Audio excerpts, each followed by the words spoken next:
ತಗೊಳಮ್ಮ, ಅವರು ಕೊಡಮ್ಮ. ನಾನು ಹೇಳ್ತಾನೆ ಇದ್ದೀನಿ, ಸಾಕ್ಷಿ ಕೊಡ್ತೀನಿ, ಮಣ್ಣಗಟ್ಟಿ ಕೊಡ್ತೀನಿ ಅನ್ಕೊಂಡು. Inspector, stop it. ಕೋರ್ಟಲ್ಲಿ ಎಷ್ಟು ಇಂಡಿಸೆಂಟ್ ಆಗಿ ನಡ್ಕೋತೀರಾ? ನಿಮ್ಮ ರೌಡಿತನಗಳನ್ನೆಲ್ಲ ಪೊಲೀಸ್ ಸ್ಟೇಷನ್ ಇಟ್ಕೊಳ್ಳಿ. ಇಲ್ಲಿ ಬುಕ್ಕನ್ನು ಹರಿದಿದ್ದು contempt of court. Sorry your honour. ಒಂದು ಬುಕ್ ಏನೋ ಹರಿದು ಬಿಟ್ಟೆ, ಇನ್ನೊಂದು 4 ಲಕ್ಷ ಕಾಪಿ ಇದೆ, ಅದನ್ನೆಲ್ಲ ಹರಿದಾಕ್ತೀಯಾ?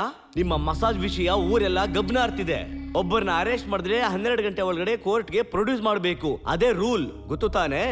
ಆದ್ರೆ ನಿಮ್ಗೆ ಆಗದೆ ಇರೋರನ್ನ ಶುಕ್ರವಾರ ಸಂಜೆ ಅರೆಸ್ಟ್ ಮಾಡಿ ಶನಿವಾರ ಭಾನುವಾರ ಪೊಲೀಸ್ ಸ್ಟೇಷನ್ ಅಲ್ಲಿ ಹಾಕೊಂಡು ಚೆನ್ನಾಗಿ ಹೊಡೆದು ಟಾರ್ಚರ್ ಮಾಡಿ ಸೋಮವಾರ ಬೆಳಗ್ಗೆ ಅವನ ಮೇಲೆ ಒಂದು ಸುಳ್ಳು ಕೇಸನ್ನ ಹಾಕಿ ಕೋರ್ಟ್ಗೆ ಪ್ರೊಡ್ಯೂಸ್ ಮಾಡ್ತೀರಾ. ಏನಮ್ಮ ಹೀಗೆ ಹೊಡೆದಿದ್ದೀರಾ? ಒಬ್ಬ ಸೀನಿಯರ್ ಸಿಟಿಸನ್ ನ ಹೀಗ ನಡ್ಸ್ಕೊಳ್ಳೋದು?